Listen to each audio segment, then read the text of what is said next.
Hey guys, it's ShanChan, and today I'm going to be vlogging about the Japanese New Year, and yeah. But before we get started, I want to show you guys my shirt. Whoa. It's a Doctor Who shirt, and it's got David Tennant and Matt Smith and the new Doctor, and it's awesome, so I had to show that off to you guys. Okay. So, yeah, Japanese New Year. It's called Oshogatsu, and, they do a lot of stuff different than what we do on New Year's. For example, they have shrines and temples, and they start ringing bells at midnight, and they like carry over into the wee hours of the morning into New Year's Day. And then a lot of people will visit those same temples and shrines to pray for health and happiness. A lot of people will actually climb up to a mountaintop where they get this awesome view and watch the first sunrise and pray for health and happiness. And then New Year's Eve, they eat a specific type of soba. It's called Toshiko. Kind of rhymes. I just realized that. Okay. And then also, like, there are certain foods that's considered to be lucky, and a lot of restaurants for the first couple days in the new year will have menus that specifically serve just those foods. The children get gifts from their relatives. Usually it's money in this special little envelope. And then they play these special games and they fly kites and just different stuff like that. January 2nd, there's an event called Kakizome, where they write calligraphy. And then the last thing that they do is this big cleanup. And the big clean is very similar to our spring cleaning. And that's what made me think about vlogging about this today, was the fact that I was doing spring cleaning.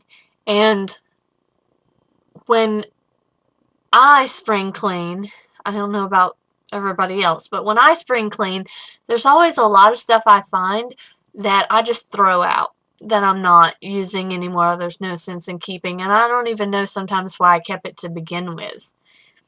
And then also, there are some things I find and they actually have value to them, but they're just not being used by me. So I usually donate those things to someplace like Goodwill or someplace like that. If it's books, sometimes I'll take it to Mr. K's used bookstore and get credit for more books because I love to read. And then after all the clutter is gone, I clean the house from top to bottom. And after the house is clean, sometimes I will rearrange the furniture or maybe redecorate, but it's more like usually like just a couple of accents here and there that I change, or just maybe get some fresh flowers or new color or something like that.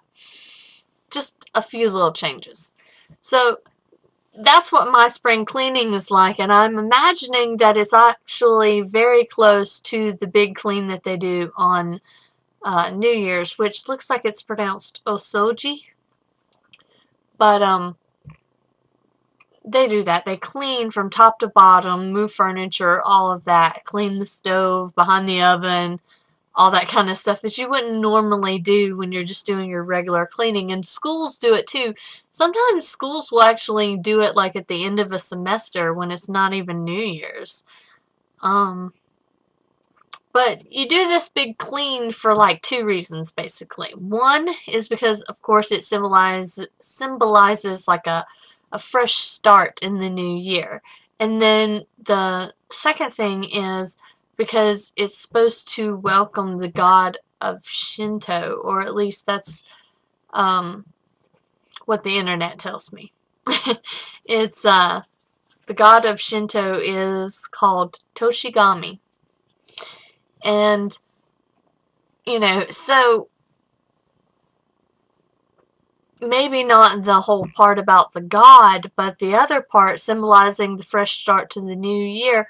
Spring cleaning is kind of like that. You know, you're going out of the winter season, out of the cold and the wet and the rain, into the new warm, fresh, sunny, playful, light-hearted part of the year, and you are sort of changing over your house for that new season that's about to come.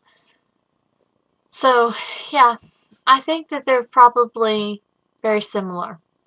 And I thought I would share the differences in the New Year's ceremony and rituals and traditions and stuff with you guys, because in America, you know, New Year's is all about watching the ball drop at midnight to bring in the new year, and fireworks and stuff like that. And